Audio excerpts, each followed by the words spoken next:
Let me just get a little background first. Okay. Where are your parents from? Were both from Birmingham? No, neither were from Birmingham. My mother was born in Standing Rock, Alabama, and my father was born in LaGrange, Georgia.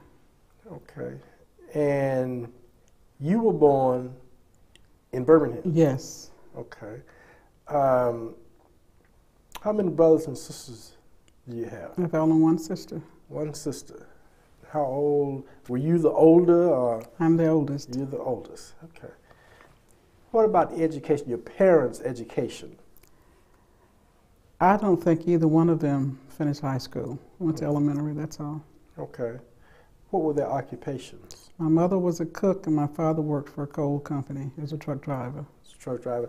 Did she work outside of the home Yes. for other people? Yes, she did. Okay. Did she live in the home with the people that she worked for, or did she live at home with No, the family? she lived at home with the family. Okay, so she would leave. She would leave us and go to work every day. What about your education? How much education do you have? I finished Parker High School and I have 2 years at Booker T. Washington Business College. Tell me a little about the Booker T. Washington Business College. What did you do there? Booker T. Washington Business College, I took business administration. We had business law, shorthand, typing, English. So you were clerical? Yes. Okay. Right. Then I assume then your occupation was in that area. Yes, as it well. was. Okay. Yes, it was. Tell me a little about what you did and who did you work for? Okay. After finishing Booker T. Washington Business College, I started working for Alexander and Company, and I worked for them until 1963 when I went into the federal government at Social Security Administration. Alexander and Company was an insurance company. Right. Okay. Right. And you worked there as a clerk typist and insurance rater. Okay. And then you went to work for the government. What did you do for the government? I started working in files. That was the beginning of the integration, and they were bringing us in those very low grades. I started in files, and I worked in files for about 2 years, and then I was promoted to clerk typing and award typing. And after that, I worked for quality appraisal as a secretary and unit clerk. And I stayed with Social Security until 1967. And I left in '67 and went to the Equal Employment Opportunity Commission and worked for them as a secretary and then a supervisor of control and equal employment technician and eventually equal employment opportunity specialist. So I stayed with them from '67 to '83. And '83, I took a break in service because my mother got ill. And I took care of her, and I went back to Social Security in 1983, and I worked until I retired. Well, if you started working with Social Security in the mid-'60s, that meant that you probably were one of the first. Yes. Can you tell me about that? How did you get hired?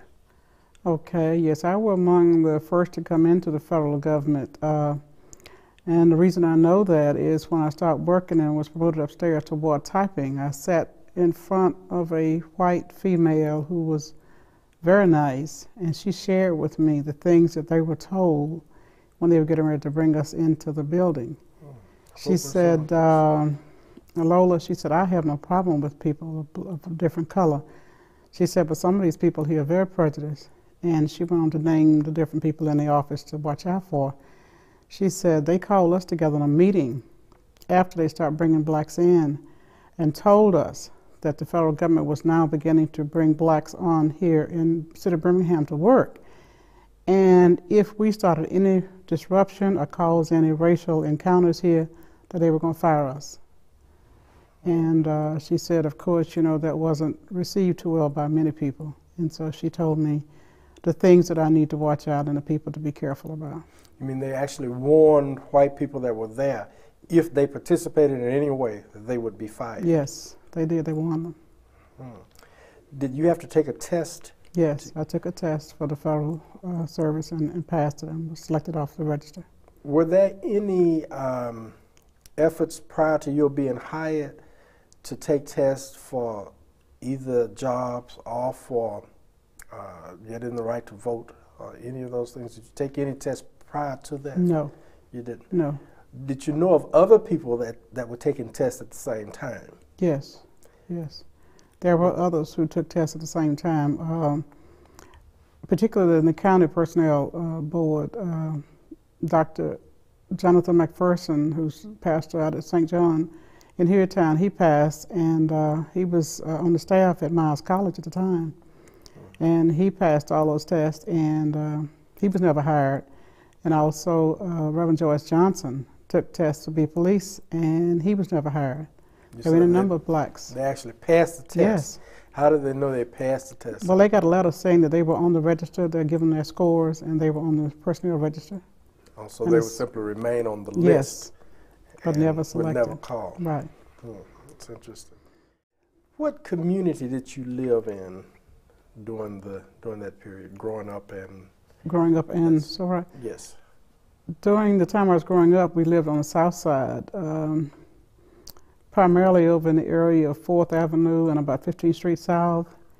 And when I finished Parker High School, we were living in Norwood section. And then after I got married, and during the movement time, we lived over at 842 Centerway Southwest in the Titusville area. How would you describe your communities, the different communities that you lived in? Racial makeup, occupation of people there, recreation, the different organizations that may have been available? Both neighborhoods were all black, no whites in the neighborhood. I guess you'd say in the Titusville area, the income level was a lot higher than it was when I lived over on the south side. And in Norwood, it was very low income people in then. Both south side and Norwood. Right. Okay. But in Titusville, the income level for the community was larger. It was a lot higher. And as far as recreations, in the two Norwood and south side, there was nothing that I was made aware of as a child that was available to us in that community. But over in the Titusville area, when we moved over there, Memorial Park was there available, which was at that time a black park on the blacks. What park was that? Memorial Park. Memorial Park. Memorial Park. What kind of activities did they have at Memorial Park? They had, I'm not sure they had the swimming pool at that time, but I know they had the park where you could play ball, picnics and games out there on the field. Right. Yeah. I think the swimming pool may have Swimming pool, I think, came later, right. What about occupations in the various communities? In the south side of the Norwood community, most people were either maids or janitors, or the low-paid jobs. In the Titusville area, we had a mixture of teachers, doctors, lawyers, a lot better. Any steel workers in either community that you remember? I'm sure there were some steel workers in Titusville area, but on the north side and south side at the time where I lived, there on 4th Avenue, there were none. Okay. What was your community's relationship to the Birmingham Police Department? It was nothing during the early years. Things have improved since the civil rights movement for the police department. Our relationship with the police department has improved. Yeah. Some suggest that the police department was there to protect and serve. Is this the impression that you had of the police department? I didn't have that. The 60s? No, I did not have that part of the 60s, no. Because I don't ever remember seeing policemen in the neighborhood where I lived in Norwood nor on the south side, even around there. I guess it was a neighborhood where nothing happened, where they had to call the police or anything, but I just don't ever remember seeing policemen when I was younger. Okay. Were you a member of any community organizations after you grew up, I guess particularly in the Titusville area? If so, what kind of organizations were you involved with? Okay. I was a member of the Alabama Christian Movement for Human Rights. And I also was a member of the Southern Christian Leadership Conference, a member of the NAACP, and the Southern Conference Educational Fund. I became a member of the Alabama Christian Movement of Human Rights after they were organized, after the NAACP was outlawed. Were you one of the founding members of the Alabama Christian Movement? Well, I don't think I was a founding member, but I started at the second meeting. Oh, I see. Yes. Okay. What was the second meeting like? The second meeting was very impressive because it was at a time when I think that all of us who attended that mass meeting were aware that things were bad in Birmingham and it was not getting any better, and it was time for us to do something about trying to make things better for blacks in Birmingham. The first meeting was at Sardis, and this one was at New Pilgrim, and we had a lot of ministers and people who were motivation speakers to motivate you to see where all the wrongs were and how we were being mistreated. And we couldn't get jobs, and we could not go to parks and do a lot of things in Birmingham that whites were allowed to do. So this was quite impressive with those of us who attended. Were you afraid at all to attend the movement meetings? Never. I never had any fear. I felt that if the bombings or the shooting or whatever's going to happen, it just happened, because you know, we were treated like we were second-class citizens.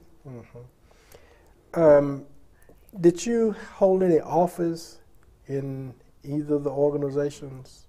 Yes. In the Alabama Christian Movement for Human Rights, I served as correspondent secretary for that organization. Let me back up just a bit.